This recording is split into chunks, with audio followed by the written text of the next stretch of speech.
ہمارے قافلے کے پیچھے ایک مختصر سا قافلہ. امام حسین نے فرمایا عباس کس کا قافلہ ہے؟ کس کا قافلہ ہے؟ حضرت عباس نے فرمایا مولا صحابی رسول ہے حضرت عبداللہ ابن عروہ غفاری. امام حسین نے جیسے نانا کے صحابی کا نام سنا فوراً ذوالجلال کی گردن پہ ہاتھ پھیرا اور میں میرے نانا کے صحابی تک مجھے لے جا. گھوڑا پہنچا, کیا دیکھا؟ 3 سواریوں پر ایک بیٹا, ایک غلام اور ایک خود صحابی رسول. اور صحابی رسول حضرت عبداللہ ابن عروہ غفاری کی کیفیت یہ ہے کہ ہاتھوں میں راشا ہے, ضعیفی ہے, بڑھاپا ہے, کمر خمیدہ ہے, کمر کسنے کو پھٹکا باندھا ہوا ہے, گھوڑے پہ بیٹھنے میں دقت ہے. امام کو آتے دیکھا تو وہ گھوڑے سے اتر آئے. امام نے آگے بڑھ کے گلے لگایا. امام نے فرمایا اس بڑھاپے میں کہاں کا ارادہ ہے؟ فرمانے لگے حسین تم کم سن تھے, نبی خطبہ دے رہے تھے, نبی خطبہ دے رہے تھے, تم مسجد میں آئے, تمہارا پیر تمہارے کرتے میں الجھا, تم زمین پر گرے, نبی نے ممبر چھوڑ دیا, جا کے تمہیں گود میں لیا, پھر اپنے ساتھ ممبر پہ بٹھایا اور ہم سب صحابہ سے خطاب کر کے فرمایا میرے حسین کو غور سے دیکھو, اگر میرا حسین اپنے بچوں کے ساتھ ہجرت کرے اور تم میں سے کوئی زندہ ہو, میرے حسین کو تنہا نہیں چھوڑنا. حسین میں بوڑھا ضرور ہوں, مجھے نبی کی وصیت پہ عمل کرنا ہے, اجر و کمال اللہ, مجھے نبی کی وصیت پہ عمل کرنا ہے. امام نے آنکھوں میں آنسو بھر کے گلے سے لگایا. نانا کے صحابی پھر چلیے ہمارے ساتھ چلیے. کہ نہیں حسین تمہارا قافلہ آگے چلے گا, میں کچھ فاصلے سے پیچھے پیچھے آؤں گا. امام نے فرمایا آپ ضعیف ہیں, بزرگ ہیں, آپ پاس خدمت کریں گے, علی اکبر کام آئیں گے. کہنے لگے نہیں حسین تم آگے چلو گے, پیچھے میں چلوں گا. کہ آخر ایسا کیوں کرنا چاہتے ہیں؟ تو گردن جھکا کے کہنے لگے اس قافلے میں زینب کی سواری. میں کہوں گا عبداللہ ابن عروہ غفاری تم نے زینب بی بی کا بڑا ادب کیا, کاش 11 محرم کو ہوتے, دیکھتے نبی زادیوں کو چادریں لوٹی گئی, آواز آتی نہیں کوئی ہے جو نبی زادیوں کی مدد کرے. اجر و کمال اللہ, اجر و کمال اللہ. ہو گئی مجلس عزادارو, یہ 28 رجب ہے. آج میرے مولا امام موسیٰ کاظم کا سویام ہے. چلیں گے میرے ساتھ بغداد؟ تھکیں نہیں, اللہ آپ کی نوازوں پر رحمت نازل فرمائے. 3 دن سے ایک جنازہ بغداد کے پل پہ رکھا ہے.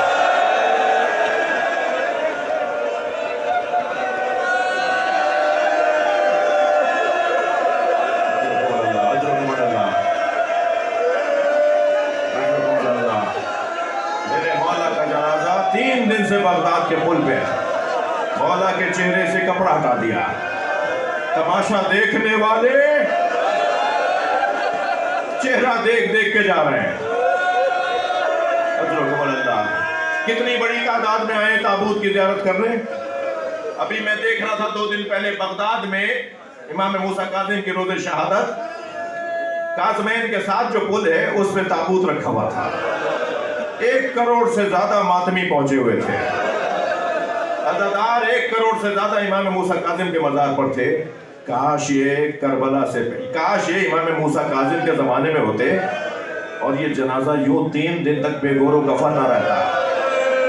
اجر و کمال اللہ. ہو گئی مجلس. ایک روایت میرا دل کر رہا ہے اور میں سوچ رہا ہوں کہ کیسے اسے آپ کے سامنے منتقل کروں. کبھی غور کیا ہمارے معاشرے کا کوئی معتبر اگر گرفتار ہو جائے, کوئی شخصیت, کوئی عالم, کوئی دانشور, ہماری قوم کا کوئی اہم فرد اگر گرفتار ہو جائے تو ساری قوم روڈ پر آ کے بیٹھ جاتی ہے نا, احتجاج کرتی ہے, دھرنے دیتی ہے. کیا مظلومیت ہے. میرا مولا 14 سال ہے, شیعہ کچھ نہیں کر پائے. بتاؤ کہ کیا حال تھا شیعوں کا. ہارون رشید لعین کے دربار میں روزانہ محفل سجتی ہے, لہو و لعب کی, طرب کی, بے حیائی کی محفل سجتی ہے روزانہ رات کو. محفل سجی ہوئی تھی, یہ اپنی کیفیتوں میں تھے کہ کسی نے کہا آج ہم نے مدینے کے شاعر ابو العطا کو بغداد میں دیکھا ہے. اس نے کہا یہ تو بغداد میں کیسے, یہ تو مدینے کا رہنے والا ہے. کہاں مدینہ, کہاں بغداد. کسی اور نے کہا جی میں نے بھی دیکھا ہے. حاکم بادشاہ ہے, ان کو حکم جاری کر دیا ڈھونڈو ابو العطا کہاں ہے, اتنا بڑا شاعر بغداد آیا ہوا ہے. معلوم فلاں مسافر خانے میں ابو العطا ٹھہرے ہوئے. پیغام دیا تو میں آج رات کی محفل میں بلایا ہے. ابو لتا آ گئے محفل میں. ابو لتا کیسے آنا ہوا؟ اب جواب سنیں. ابو لتا کہتا ہے میں اپنی ذاتی غرض سے آیا ہوں، جب میری غرض پوری ہو جائے گی تو میں چلا جاؤں. کہ جتنے دن یہاں رہو روزانہ آؤ اور ہمیں غزلیں سناؤ، ہمیں اپنا کلام سناؤ. کئی دن تک کلام سنتے رہے. ایک دن کا وہ والی غزل سناؤ جو تمہاری بہت مشہور ہوئی ہے. ابو لتا نے کہا حضور بہت دن سے سنا رہا ہوں، یہ بھی سنا دیتا ہوں، مگر مجھے اتنا بتائیے مجھے اس کے بدلے میں ملے گا کیا؟ ہارون کہنے لگا جو چاہو گے دوں گا، مانگ لینا جو مانگنا ہے، کلام تو سناؤ. ابو لتا نے کلام سنا دیا. محفل برخاست ہو گئی. ہارون نے آواز دے کر کہا کچھ مانگنا چاہ رہے تھے؟ ابو لتا نے آنکھوں میں آنسو بھر کے کہا میرے امام کو آزاد کر دو.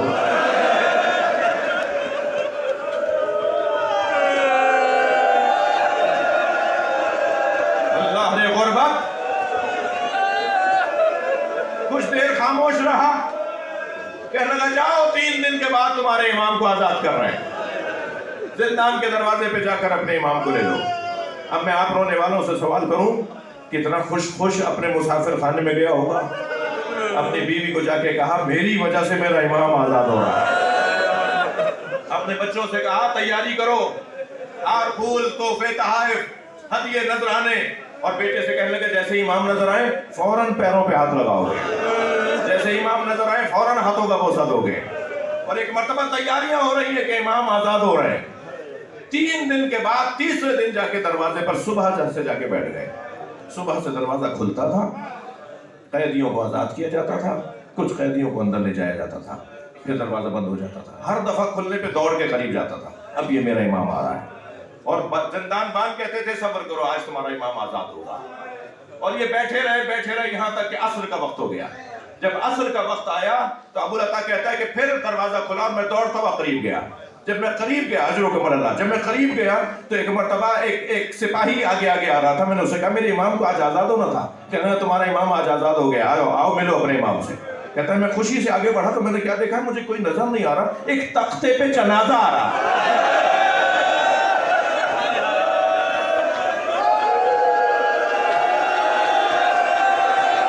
آوازیں دیتا جا رہا ہے ہاذا امام الرفضہ یا حسین.